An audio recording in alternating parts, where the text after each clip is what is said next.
Cuando quieras. Muchas gracias. Agradezco la invitación del Instituto del Campo Freudiano de Granada para hablar y efectivamente aprovecharé la conferencia para presentar las próximas jornadas que están, de alguna manera, en sintonía con el tema que nos ocupaba hoy, por el que estaba anunciada esta misma conferencia, que es el declive de la función paterna y los síntomas contemporáneos. Las próximas jornadas de la Escuela Lacanina de Psicoanálisis que se realizarán en diciembre, los días 12 y 13 de diciembre, en Barcelona. Su título es «Crisis que dicen los psicoanalistas». Entonces, aprovecho el despliegue del tema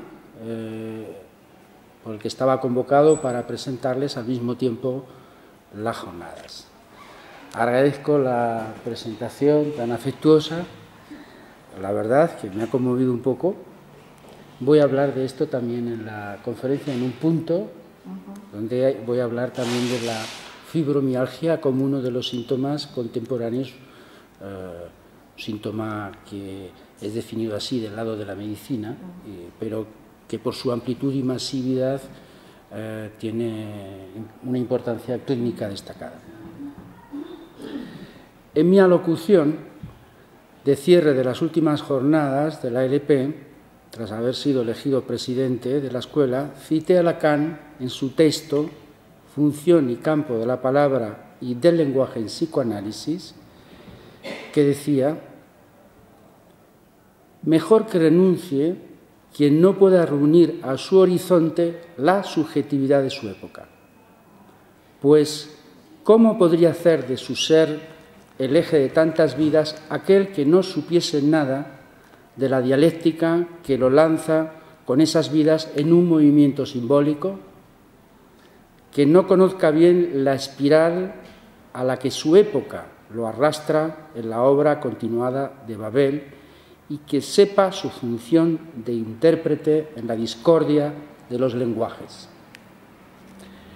Esta referencia de Lacan nos plantea un desafío constante a los psicoanalistas porque nuestra práctica se desenvuelve en el marco de una sociedad y de una época que cambia, lo que nos convoca, como decías en la presentación, de forma renovada a la función de intérpretes y a un esfuerzo de transmisión del discurso analítico, efectivamente, de manera que pueda ser entendido más allá de nuestro pequeño mundo del psicoanálisis.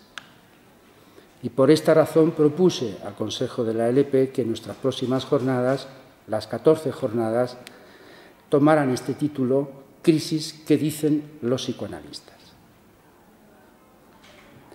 El psicoanálisis es una experiencia subjetiva que se produce a partir de que en un momento de la vida de cualquiera hay un malestar o un sufrimiento que plantea algunas preguntas, algunos interrogantes. Un paciente acude a la consulta de un psicoanalista a partir de experimentar que algo va mal en su vida y es fuente de malestar, ya sea un problema de amor, de angustia, de pérdidas, de duelos, de tristeza, etc.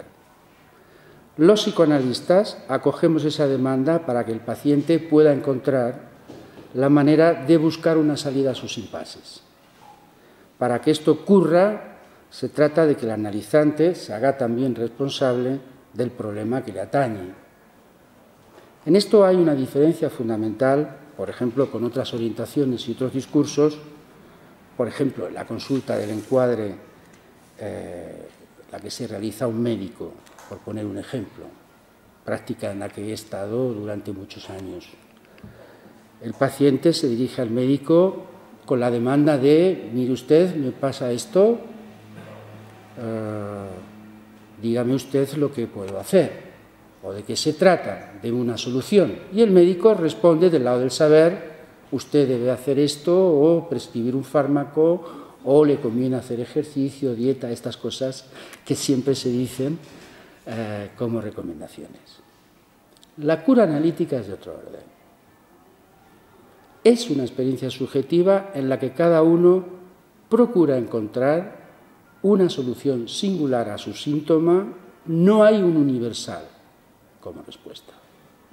No hay para todos lo mismo. No hay un protocolo a implementar. No hay un universal a los problemas subjetivos que el ser hablante encuentra en la vida en relación a los problemas del deseo, de la sexualidad, de la muerte, de la pérdida. Y estos problemas, evidentemente, cambian en la época, con la época.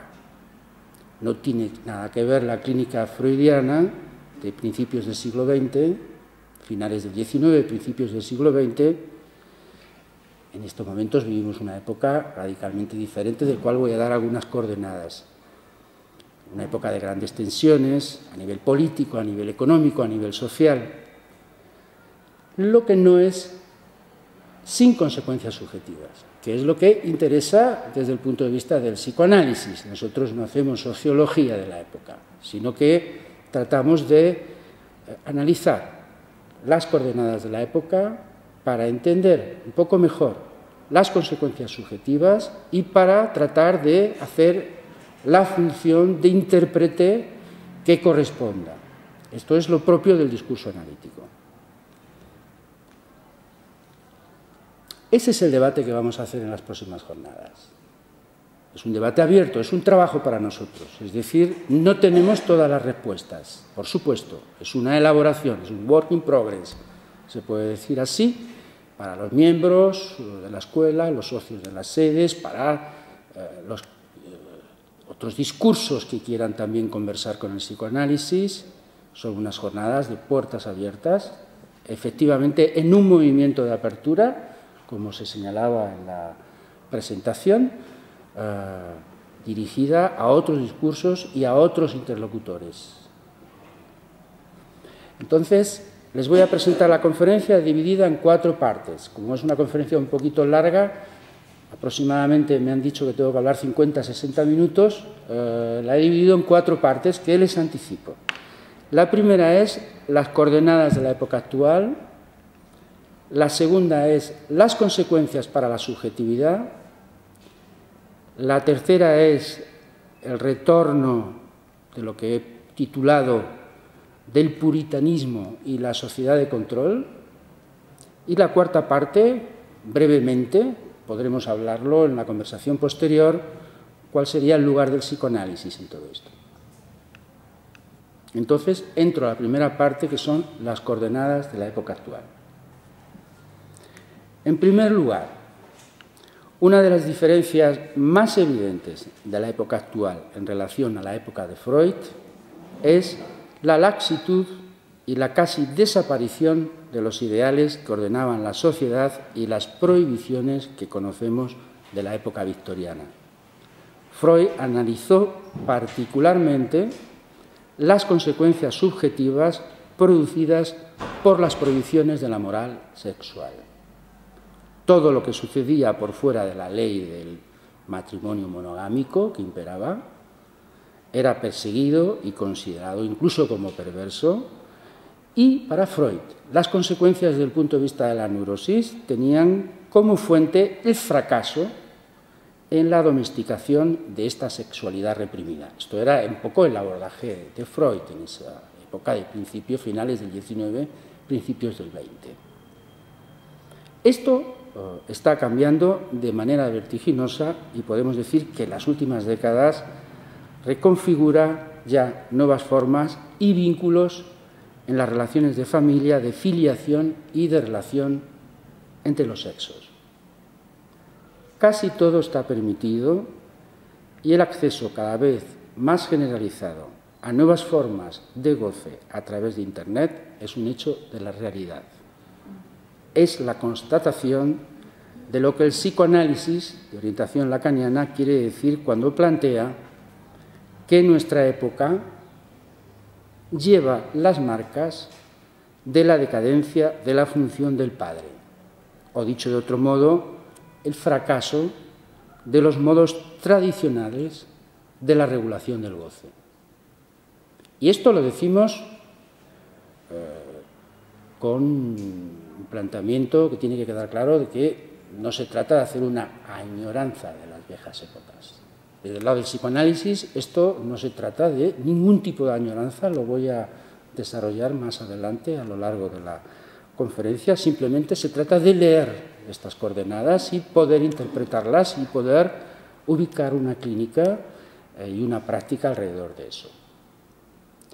Creo que esto es muy evidente, no voy a detenerme demasiado, podríamos poner innumerables ejemplos. Cada vez es más frecuente, lo encontramos en la clínica, del psicoanálisis, sujetos, por ejemplo, que encuentran pareja en Internet, que acceden a encuentros en serie por esa misma vía.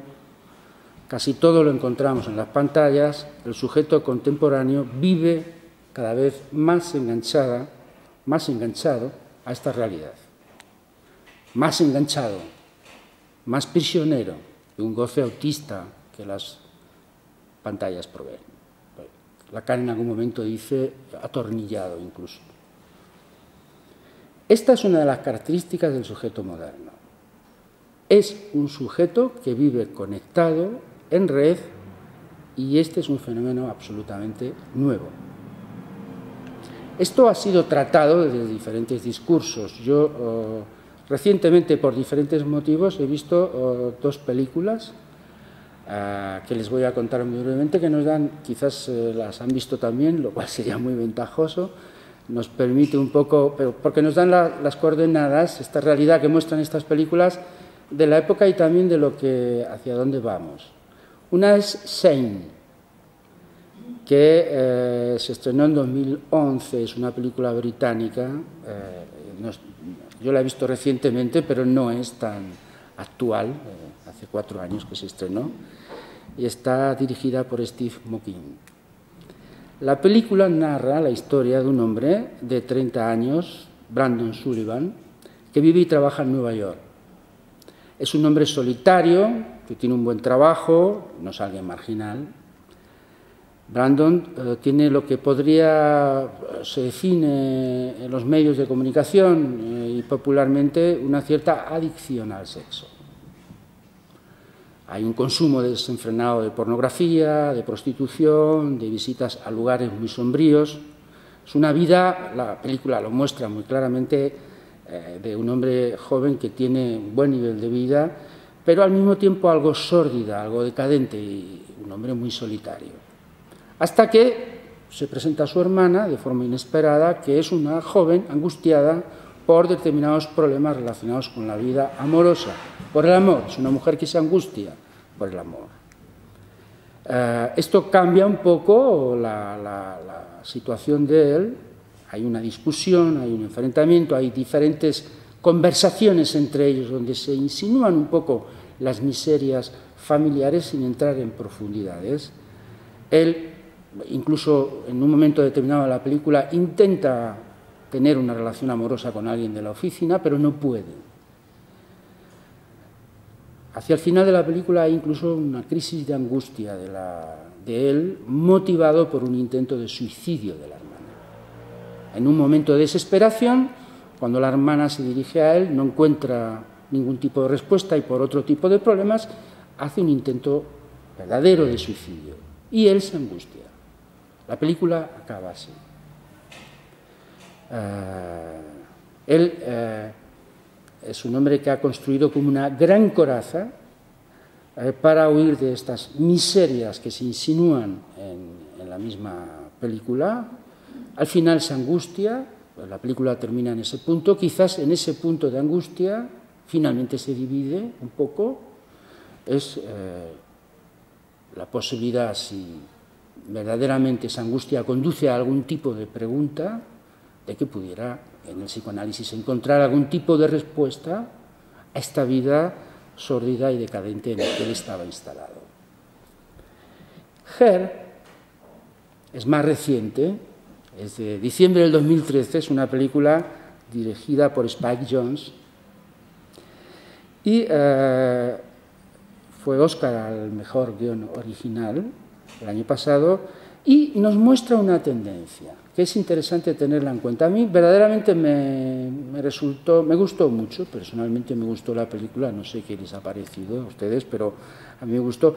Es un hombre diferente, es un hombre que vive cómodamente también joven, de unos 30 años también, escribiendo, curiosamente se dedica a escribir cartas para terceras personas en una empresa. Es un hombre que vive cómodamente.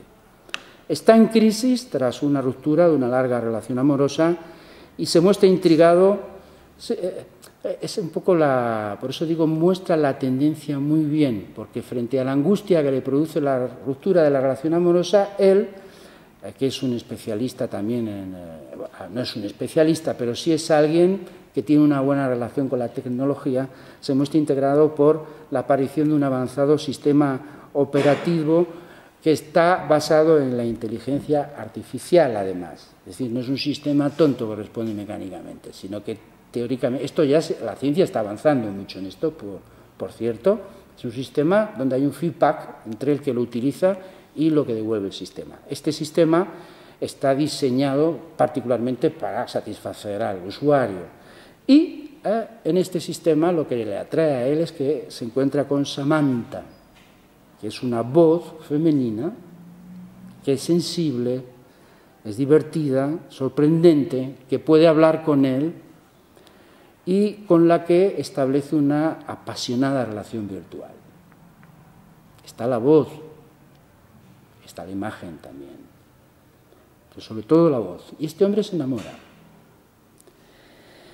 Bueno, entre otras cosas, en un momento de la película entra en crisis cuando se da cuenta de que, como todo sistema operativo es vendido a millones de usuarios, hay un momento de cuando existe el riesgo de que el sistema, por la empresa que lo comercializa, se vaya a desmontar. Con Samantha se da cuenta de que realmente Samantha es la amante de millones de personas, no de él solo. Aunque tiene la particularidad que con cada uno puede establecer, porque esto es la inteligencia artificial, puede establecer la misma voz una relación particular. Finalmente él también se angustia. El sistema falla. Es una película futurista, pero ya se están produciendo fenómenos que no están tan lejanos. Ustedes conocen seguramente, ha sido publicado por todos los medios de comunicación, lo que está pasando en Japón, que es una de las ciudades, uno de los países del mundo donde hay un mayor desarrollo tecnológico y un mayor uso de todos estos sistemas. Hay informes de las autoridades japonesas que dan cuenta de que el 50% de los japoneses de ambos sexos no tienen relaciones sexuales coitales. Si buscan en Google y ponen sexualidad Japón, lo primero que les aparece son estos datos. Un fenómeno que viene desarrollándose en los últimos años y que se combina con todo tipo de consumos virtuales y fetichistas, pero de carácter solitario, en el que algunos objetos de la tecnología hacen de intermediarios para ese goce. Esto se combina con lo que se llama, le han puesto un nombre, el síndrome del celibato. Hay encuestas que afirman que 1 de cada 2 estudiantes universitarios siguen manteniendo la virginidad y que se niegan a mantener relaciones íntimas, donde esté el cuerpo, por supuesto. Hay un autor, Kunio Kitamura, que es un experto en planificación familiar de Japón, que ha ideado un término, no sé si lo voy a pronunciar bien, Sosoku Danshi. En Japón se escribe así, en japonés no sé si se pronuncia así, pero Sosoku Danshi, es decir, personas herbívoras, en alusión a su falta de deseo carnal. Nuevas formas de vivir la sexualidad, donde el sujeto de alguna manera encuentra, escabulle el encuentro, podríamos decir así, mejor, lo que es una manera de eludir lo que Lacan denominó no hay relación sexual. A ver, pero no es que los japoneses sean lacanianos, ¿no? No es que los japoneses hayan descubierto a Lacan, entonces como no hay relación sexual, no hay relaciones sexuales coitales. No tiene nada que ver. Más bien es al contrario. Es en la medida en que la sexualidad hace agujero en el ser humano, que es lo que decía Lacan, es decir, el instinto está perdido, para el ser humano no hay una naturalidad de la relación con el otro sexo, el instinto está perdido y por lo tanto hace agujero, hace síntoma, las respuestas, la de Japón es un ejemplo, pero hay otras que hay que investigar, están justamente del lado de eludir este agujero. Entonces, son nuevas respuestas, son nuevos síntomas y esto lo encontramos ya en la clínica. Es decir, esto que estoy contando no es solamente noticias periodísticas, esto es la clínica del psicoanálisis. Es decir, estas cosas ya están pasando, no es el futuro, es las dificultades que hay en la lógica, en los embrollos, en las lógicas de la vida amorosa y de las relaciones con el otro sexo que presentan manifestaciones nuevas. En segundo lugar, para entrar en otro punto,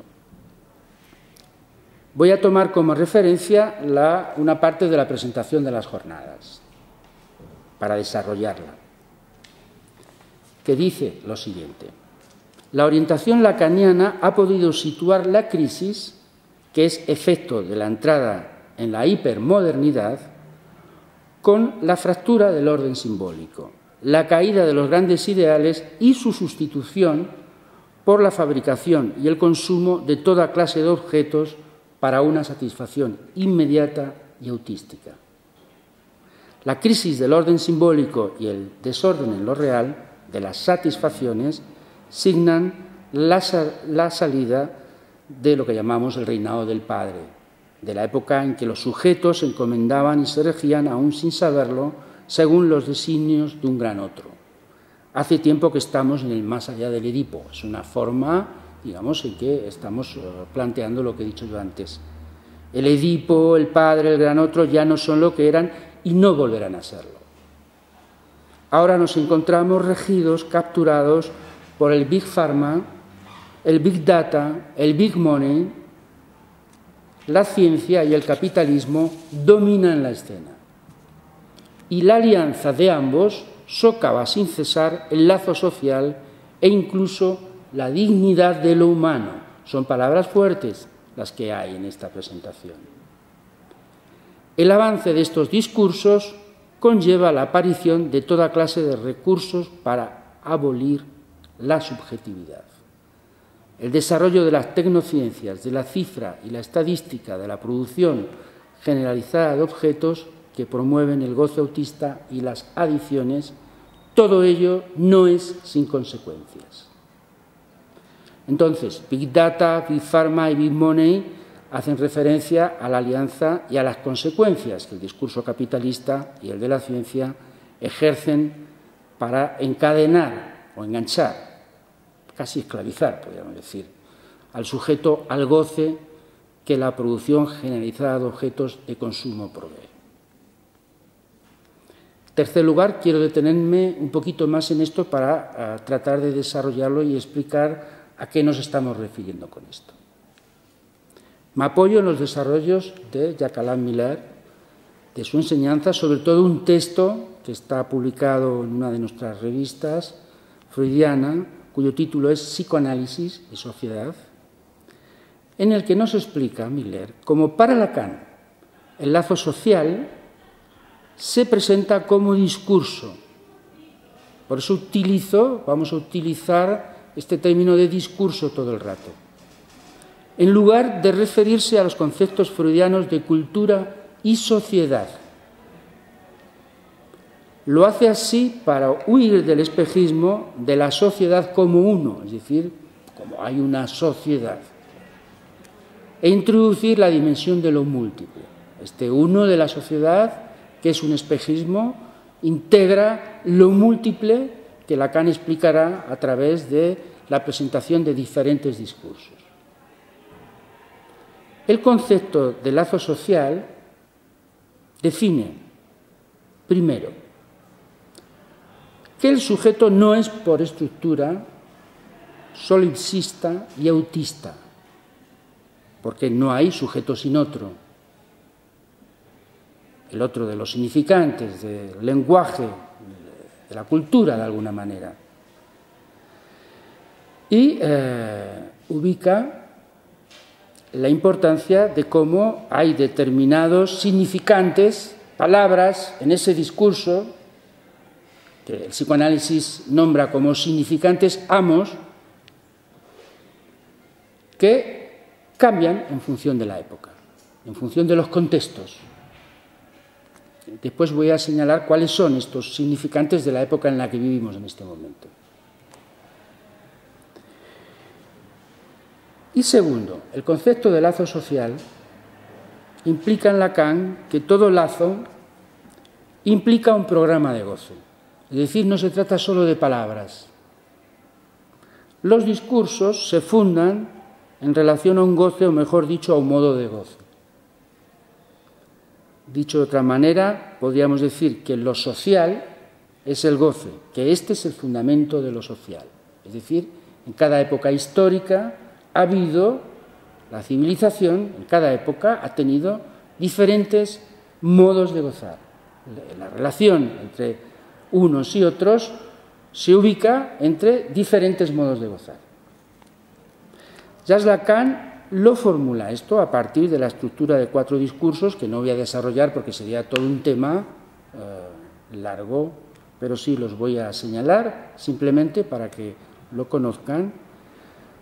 Lo ubica en el seminario 17 y es el discurso del amo, el discurso de la histeria, el discurso universitario y el discurso analítico, al que finalmente agrega el discurso capitalista, que es el que más voy a analizar, que lo escribirá a la inversa del discurso del amo.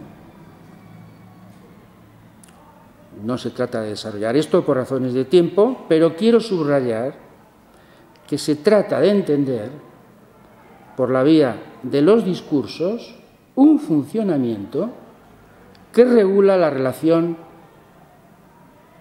de la subjetividad, de los significantes y del goce del ser humano. Se trata de que podamos pensar los significantes y los modos de uso del goce que determinan la época.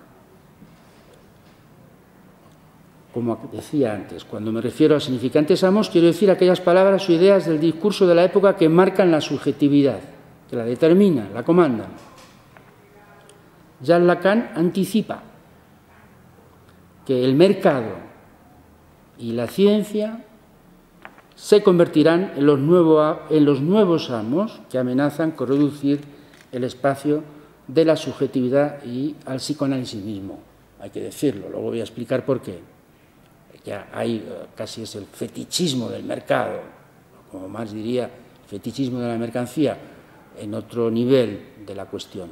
Es el mercado como absoluto prácticamente. Entonces es lo que decíamos en la presentación, Big Data o sociedad de control generalizado, todos vigilados además. Big Pharma, con ello hacemos referencia a la ciencia y al proceso de higienización y medicalización de la vida cotidiana. Big Money y el discurso que lo acompaña, el sujeto emprendedor, gran significante del neoliberalismo como ideología además. Emprendedor de sí mismo, autoexplotado y esclavizado, podríamos decir, para servir a la sociedad de consumo. Trabaja más para consumir más y para consumirte más, se puede decir. En las sociedades tradicionales, lo que ordenaba la vida eran las cadenas simbólicas, lo que Lacan llamó el nombre del padre, la autoridad simbólica que estaba ligada al poder y a las ideologías. En la actualidad, lo que viene al lugar de mando en el discurso capitalista, hablamos de discurso, insisto, son los objetos, promoviendo que el sujeto pase al lugar de consumidor y al mismo tiempo consumido por los mismos.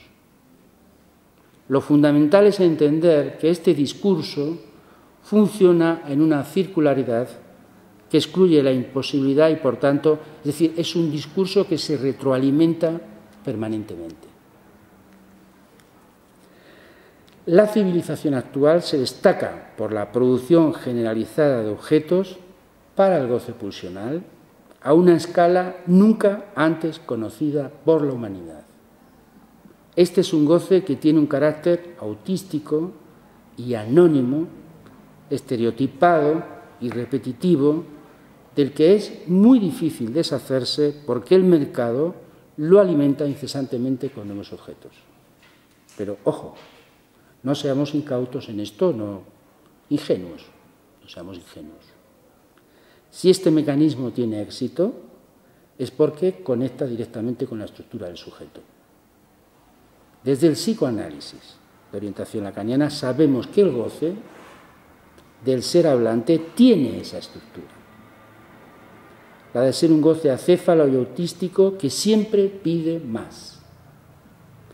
Y es así como a veces puede parecer casi como inexorable la prevalencia del discurso capitalista, porque se conecta con la misma estructura del sujeto más allá de los malestares y de los síntomas que él mismo produce. Dicho de otra manera, en términos analíticos, el sujeto que se constituye desde el principio por su falta en ser y que es a fin de cuentas el drama de la subjetividad, busca siempre cómo colmar esta falta y es ahí donde el capitalismo como discurso, en su funcionamiento, provee una solución del lado del objeto, fijando un modo de goce que toma características nuevas. Es así como Jacques-Alain Miller presenta la tesis de la estructura de la civilización hipermoderna en el siglo XXI, en la que la promoción de los objetos de consumo de manera generalizada responde a la satisfacción de los sujetos contemporáneos. Lacan había reconocido esta función de los objetos, que él llama objeto A, que reemplaza a los ideales que ordenaban antes la vida de los individuos. De hecho, en uno de sus textos, en Radiofonía, en el año 74, subrayaba, lo dice así además, la promoción del objeto al cenit social, operación que se realiza con el apoyo y el progreso de la técnica y de la ciencia. Y esto permite, al mismo tiempo, explicar la crisis contemporánea de la identificación. Es decir, el mercado no ha inventado nada, no lo ha inventado esto el mercado, solamente se encarga de explotarlo y de desarrollarlo a una escala que hasta ahora, digamos, no era conocida. Y en este punto, es cierto, hay que decir, hay una alianza de fondo del discurso capitalista y del discurso de la ciencia que provee toda esta posibilidad tecnológica y de producción a una escala antes conocida. Es decir, uno sirve al otro y a la inversa. Lacan decía incluso, esta es una paradoja, porque que uno sirva al otro no quiere decir que haya tampoco una sintonía perfecta entre uno y otro. En el funcionamiento de sus discursos, el discurso capitalista y el discurso de la ciencia actúan en resonancia, pero al mismo tiempo, desde el punto de vista del saber de la ciencia y del poder, ahí hay una cierta disyunción, porque muchas veces el saber de la ciencia avanza mucho y no tenemos nada en contra de los progresos de la ciencia, por supuesto, cuando está del lado de favorecer lo que tiene que ver con la humanidad y el progreso de la humanidad. Hay un gran desarrollo de la ciencia y a veces, desde el punto de vista del poder, uno dice ¿dónde está el poder? Y frente a todo este desarrollo, ¿qué hacemos con todo este desarrollo? Es decir, con todos estos grandes aparatos y máquinas, muchas veces, ¿qué se puede hacer? Es decir, no hay una sincronía del desarrollo de la ciencia y del desarrollo del poder. Hay una sincronía, sin embargo, desde el punto de vista de los discursos, del discurso capitalista y del discurso de la ciencia. Entro en el segundo apartado, que es qué consecuencias para la subjetividad. Una de las características de este funcionamiento es que produce como efecto la ruptura del lazo social. Este es el punto fundamental que hay que tener en cuenta. Y al mismo tiempo, los fenómenos de segregación que conocemos y que Lacan señaló con mucha anticipación. Tal y como decíamos anteriormente, el sujeto hipermoderno se encuentra enganchado a sus blogs, sus SMS, el WhatsApp, la tablet y otros gadgets, tratando de eludir el encuentro con un partener que acentúa la desorientación y el extravío del ser humano en su relación a las que suelga. Pero la segregación es la otra cara de la moneda del mercado. El goce segregativo, de alguna forma, Lacan lo toma como un plus de goce relacionado con el mercado y sobre todo con la idea del mercado globalizado. La globalización, hay que decir que tiene efectos paradójicos, porque en lugar de una apertura al mundo, lo que produce son los fenómenos de segregación. Y esto, no se trata solamente de la clásica diferencia entre el norte y el sur, entre los países endeudados y deudores o países acreedores, sino que es algo que encontramos directamente en el mismo sistema. Hasta ahora la misma derecha conservadora, en Europa al menos, estamos hablando ahora del primer mundo, de una parte del primer mundo de Europa, defendía y establecía los llamados estados de bienestar como las formas en que mantenían una cierta cohesión social con los sectores más desprotegidos. Pero, en la actualidad, estas nuevas corrientes neoliberales, que son las que predominan, se orientan en una política que rompe ese mismo lazo social. Esta semana ha aparecido una viñeta, no sé si la han visto ustedes en El País, de Forges, que decía consejos para sobrevivir en la era del neoliberalismo. No intentes hacerte un selfie con un financiero, porque suelen deglutir todo lo que se les acerca. Un selfie. Era una imagen, había una viñeta donde aparece una imagen de un financiero de aspecto rudo, gordo, grande y de gran tamaño, que devora en su boca a alguien que supuestamente trató de hacerse el selfie con él. Esto es una viñeta, me gustó, porque ilustra bien, también de una forma irónica, la voracidad y el canibalismo de este personaje que representa la pulsión oral en su dimensión más voraz, que está representada en esta imagen de la viñeta, ¿no? ¿Cómo? Don Globalio, eso es. Don Globalio, mira, no me había fijado en este detalle. Sí, bueno, sí.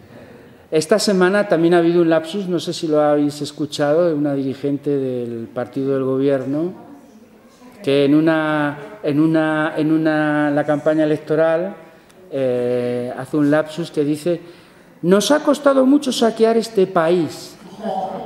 Adelante. Y lo vamos a seguir haciendo.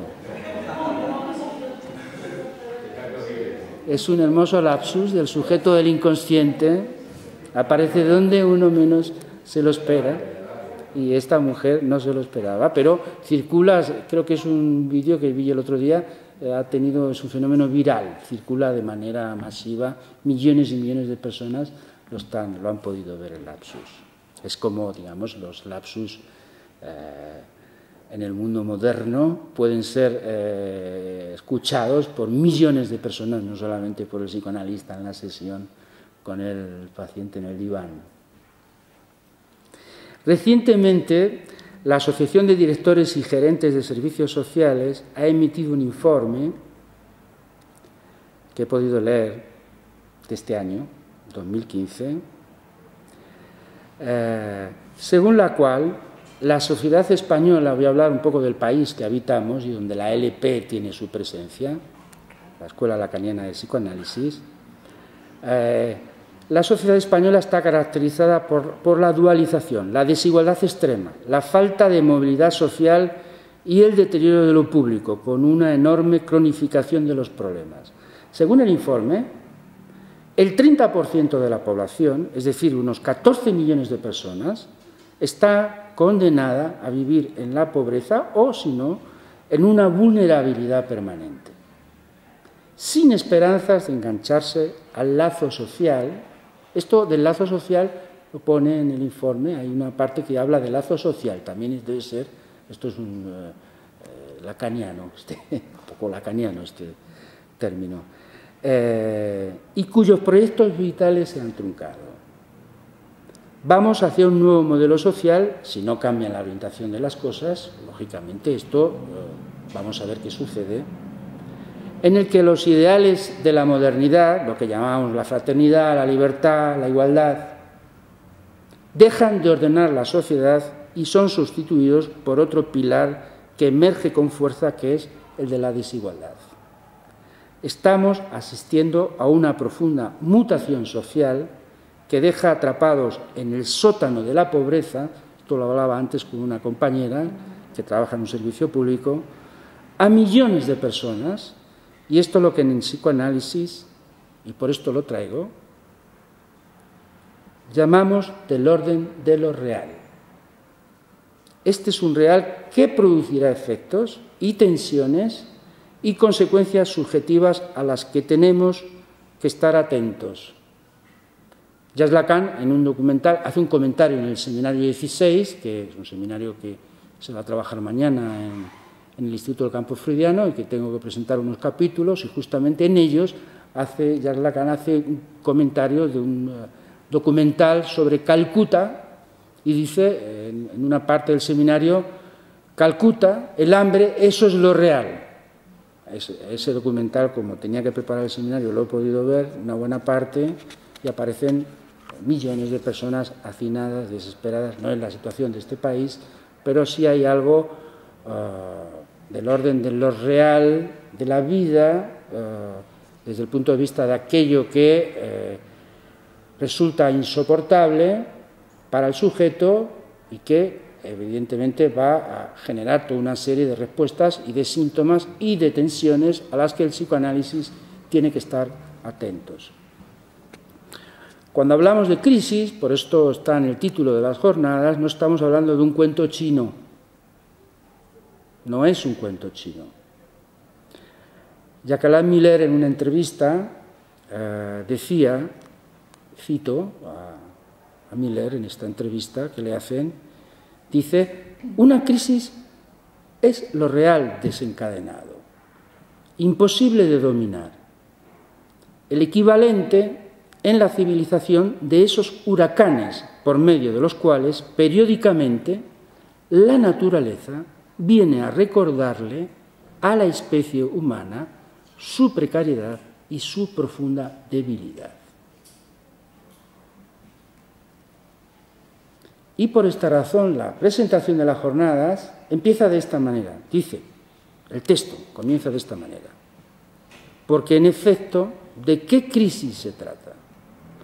Basta con abrir cualquier página de noticias, virtual o de papel, para ver que bajo este término hay un intento de alcanzar, de nombrar algo cuya existencia es bien real porque afecta a los cuerpos. Afecta a los cuerpos. Lo que afecta a los cuerpos está hecho de la misma materia de la que están hechas las palabras. Por eso el psicoanálisis hace valer su derecho a entrar en la conversación con la civilización. Bueno, y en eso estamos, por supuesto. Les traigo una pequeña viñeta clínica. Un paciente me consulta porque presenta un derrumbe subjetivo a partir de la pérdida de su trabajo. El trabajo ordenaba su mundo. La caída en una crisis melancólica me advierte de la función que este trabajo tenía para el sujeto, más allá de ser el soporte económico de la vida familiar. Su vida ya no tiene sentido y le sobra el tiempo. No sabe cómo rellenarlo. Deambula de un lado a otro.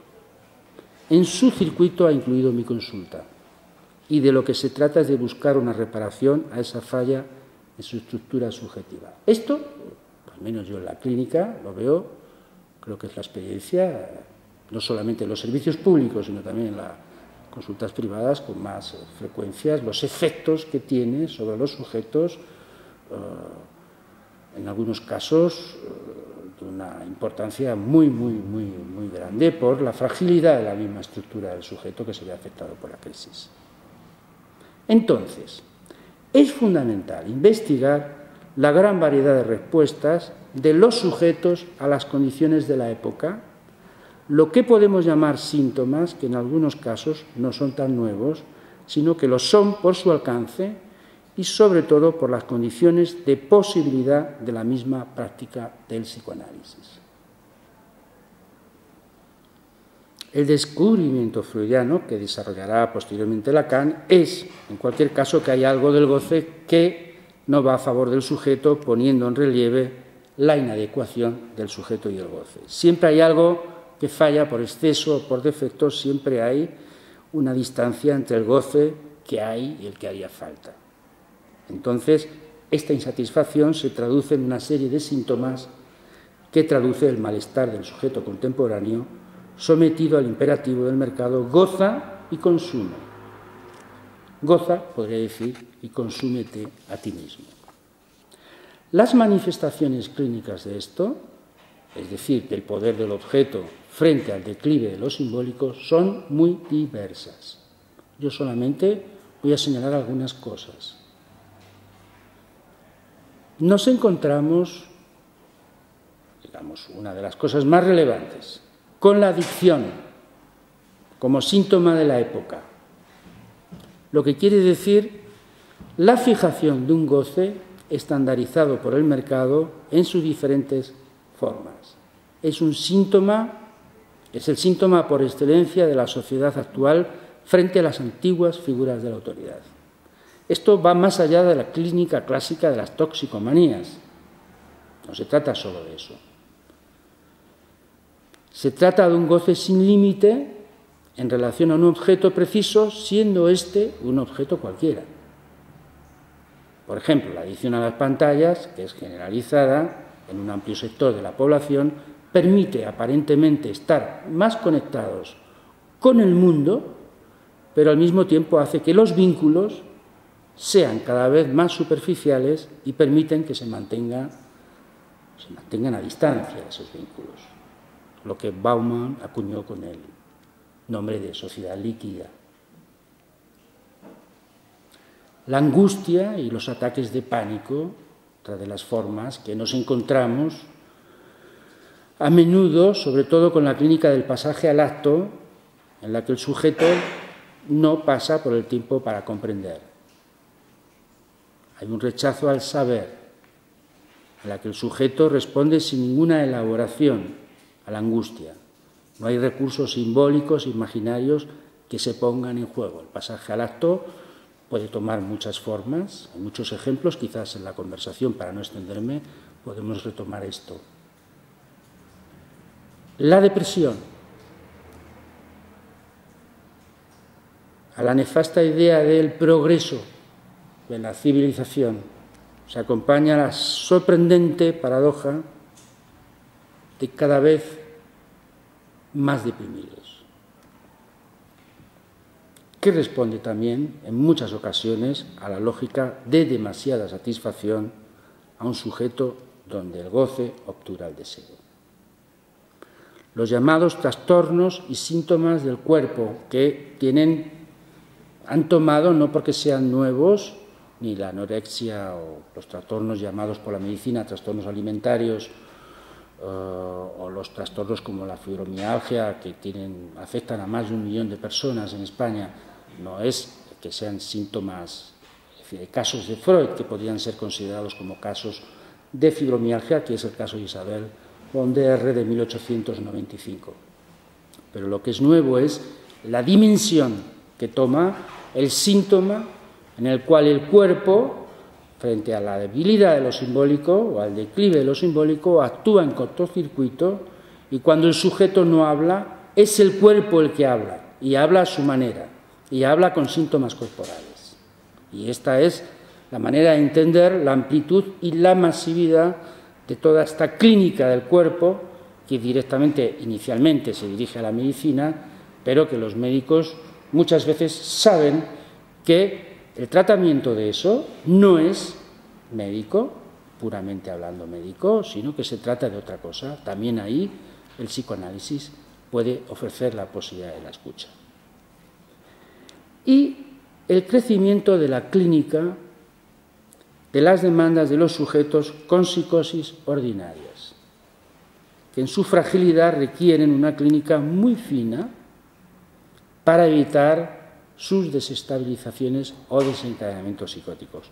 En el caso que les mencioné anteriormente, nos encontramos una crisis subjetiva que produce una caída melancólica, crisis que se produce en el momento en que se cae lo que estabilizaba la estructura del sujeto, en este caso el trabajo, y que conduce a un encuentro con lo real, con un agujero en su existencia, un acontecimiento que deja al sujeto sin ninguna respuesta ni imaginaria ni simbólica. Entonces, hay la respuesta del lado de la ciencia frente a todo esto, en la que se trata de hacer el inventario de los trastornos que son establecidos por los llamados comités de expertos, cuya máxima expresión ha sido recientemente la publicación de la última edición del DSM-5. Hay la alianza del otro de la medicina con el otro de la industria farmacéutica para obturar la posibilidad de tratar la singularidad del que sufre en su síntoma. Se trata, en esa alianza, de que el síntoma se considere completamente desubjetivizado, reducido a trastornos de funciones cerebrales cuya respuesta universal estaría del lado del protocolo y de la medicalización. He leído recientemente un informe de la Organización Mundial de la Salud, en la nota número 369, que aparte de decirnos que hay un cálculo de que la depresión afecta a más de 350 millones de personas en el mundo y que mueren al año 1 millón de personas por esta causa, el Ministerio de Sanidad, en una nota también reciente de España, del 14 de enero de 2015, subraya, para que veamos la dimensión del tema, que el consumo de los fármacos antidepresivos, y esto todavía se sigue diciendo que se consumen poco, en España ha pasado del 26,5 en dosis diaria definida por 1.000 habitantes, un cálculo estadístico que se hace por parte de los farmacólogos, en el año 2000, a 79,5 en el año 2013. Es decir, se ha multiplicado en una década por 4. Es el 400% más de consumo de fármacos antidepresivos. Sin embargo, la situación de los recursos de salud mental y, en general, de los recursos humanos para la escucha de los pacientes cada vez son más escasos. En este marco, el psicoanálisis se propone, lógicamente, como una posibilidad para todos aquellos que quieran preguntarse y encontrar una salida para el malestar que les aqueja. Es una respuesta, es una posibilidad en la que alguien puede dirigirse al psicoanalista, es decir, y el psicoanálisis se hará cargo de que pueda hacer una experiencia subjetiva determinada, de la cual encontrará alguna salida a sus impases. Entro en el tercer apartado, que es el puritanismo y la normalización, la sociedad de control, y voy acabando. Además de esta respuesta del lado de la medicalización, nos encontramos con una enorme paradoja. Por un lado, la civilización hipermoderna promueve un goce sin freno en la que el sujeto es consumido y al mismo tiempo se presenta promoviendo todo tipo de iniciativas desde el punto de vista del control, el higienismo o la pedagogía. Las grandes soluciones ahora son del lado de la educación y de la pedagogía para todas las cosas. Es decir, nos encontramos con el empuje a gozar y al mismo tiempo con el puritanismo, lo voy a llamar de esta manera, más radical. El intento de normalizar y educar al sujeto. Voy a poner un ejemplo. La Escuela Lacaniana de Psicoanálisis ha convocado un foro sobre autismo para el próximo día 11 de diciembre en Barcelona, que es un día antes de las jornadas. Es el tratamiento del autismo. En el tratamiento del autismo, como saben, no hay un consenso profesional muy definido, hay diferentes abordajes. Uno de ellos el psicoanálisis, hay otros. Sin embargo, es en el ámbito educativo es hoy para el cognitivismo y el conductismo el terreno apropiado para corregir el autismo. Parece que la psicología moderna ha entrado en la escuela para quedarse. Es decir, se trata de aplicar a los sujetos autistas un ideal normalizador a través de la reeducación. Prácticamente cada vez menos los sujetos autistas son derivados incluso a los servicios de salud mental de lo público. Directamente se considera un problema de reeducación y de normalización. Esto no es sin resistencia, por supuesto, en muchas ocasiones lo que es tratado muchas veces con medicación que también tiene sus efectos secundarios y sus problemas. Aparece la pseudociencia a través de informes de expertos que recomiendan métodos educativos y conductistas para el autismo. Hay una lista larga, más allá de que no hay demostrado desde el punto de vista del método científico prácticamente nada, segregando la experiencia del psicoanálisis y su orientación por rescatar lo más singular del sujeto, por rescatar la dimensión subjetiva y la posibilidad de invenciones de cada uno, también del sujeto autista, que las tienen. La segregación del psicoanálisis en este punto, como opción terapéutica, pretende, lo tomo así, en el horizonte. Por eso tiene tanta importancia y por eso hemos convocado el foro. Nos quieren hacer, se puede decir exagerando un poco, por supuesto, hacer desaparecer de un plumazo. Porque cuando se empieza por un lado, se sigue por los siguientes. Vamos a abrir un debate sobre esto, público, y vamos a convocar a los interlocutores políticos, sociales, las asociaciones de padres, etcétera, para discutir a fondo y vamos a dar una batalla política por este tema, que Eric Logan llama en uno de sus libros que editó La batalla política del autismo, que es una batalla política que se está produciendo a escala europea en diferentes países y por diferentes escuelas de la Asociación Mundial de Psicoanálisis. Y de ahí la importancia del foro, al que por supuesto están invitados a participar. Y advertimos de lo siguiente: la orientación del tratamiento para los problemas de la infancia y la adolescencia, más allá de la temática del autismo incluso, en la lógica de la educación y de la normalización es un despropósito. Las orientaciones para resolver los problemas del lado de la educación y la normalización producirán efectos de retorno aún peores. Aún peores. Hay un ejemplo que he traído. Bueno, hay de esto, por cierto, esto podemos decir, el psicoanálisis dice esto: ya están pasando cosas en las escuelas que no son casuales también, que pasen y más que van a pasar, porque hay algo de la crisis de la educación que no se puede tratar solamente la lógica de la normativización y de la reeducación del sujeto. Hay que escuchar la singularidad del síntoma del sujeto, quizás en eso el psicoanálisis tiene la particularidad de poder proveer un dispositivo que lo haga y en algunos casos incluso poder orientar a los educadores para que puedan acoger el síntoma del niño o del joven o del adolescente.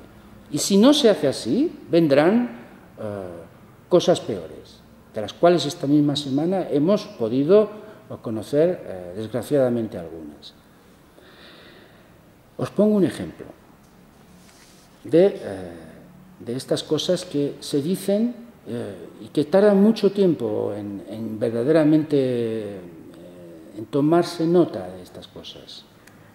Nosotros, la escuela va a hacer una batalla de esto. Pongo un ejemplo histórico, que es conocido probablemente por algunos de ustedes. El cirujano suizo Ignaz Semmelweis observó en el siglo XIX, en 1840, esto es una, vamos a decir, es como una influencia de mi formación antigua de la medicina. Pero bueno, ilustra algo de esto, porque en el campo de la medicina y de la ciencia pasa siempre, pasa muy a menudo. En el campo sí, cuando decimos estas cosas parece que es sin consecuencias, pero finalmente luego tiene consecuencias. La anécdota que quería decir este cirujano que observó que los médicos, si se lavaban las manos antes de atender un parto, estamos hablando de 1840, ¿no? Era mucho menos probable de que las mujeres murieran de fiebres puerperales, que morían muchas en aquellas épocas.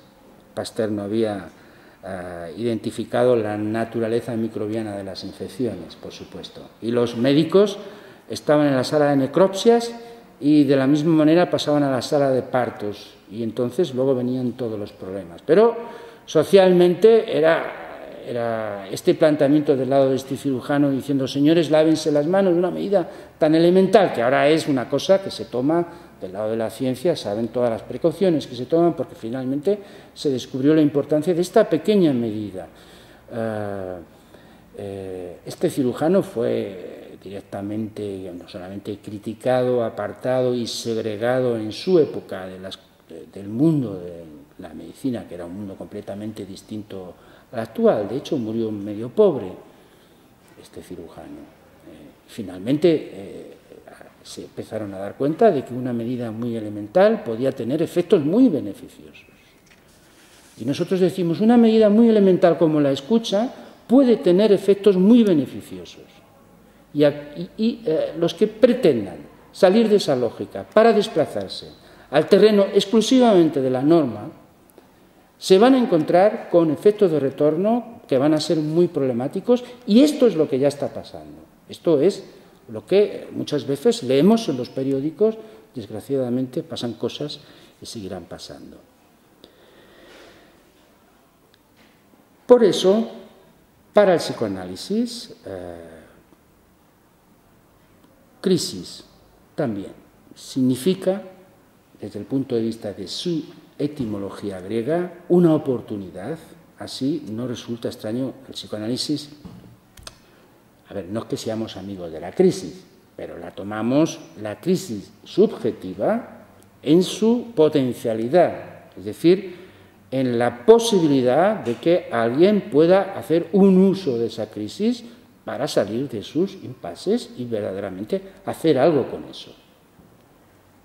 El psicoanálisis como discurso no va a cambiar el curso de la historia, ni pretende hacer juicios morales sobre las nuevas formas de gozar, más bien se trata de acompañar al sujeto a reconocerse en lo que hace síntoma y a encontrar una solución singular a su encuentro con lo real, con las nuevas formas de dominación, y por esa vía es que cada uno encontrará respuestas subjetivas distintas a la de su alienación al goce en la que está atrapado. La verdad hay que decir que esto le da al discurso analítico un cierto carácter subversivo. ¿Por qué no decirlo? Es así. Es un discurso que de alguna forma contraría en su práctica y en su orientación ética esta lógica del discurso capitalista y la alianza que tiene con el discurso de la ciencia. Jacques Lacan dirá, y aquí termino, en una conferencia de prensa en Roma de 1974, lo siguiente: El psicoanálisis se ocupa muy especialmente de lo que no anda bien. Por eso se ocupa de esa cosa que conviene llamar por su nombre. Debo decir que hasta ahora soy el único que la llamó con este nombre, lo real, es la originalidad de Lacan. Esta es la diferencia entre lo que anda y lo que no anda. Lo que anda es el mundo y lo real es lo que no anda del mundo. De eso se ocupan los analistas, de manera que, contrariamente a lo que se cree, se confrontan mucho más con lo real que los científicos. Solo se ocupan de eso. Están forzados a sufrirlo, es decir, a poner el pecho todo el tiempo.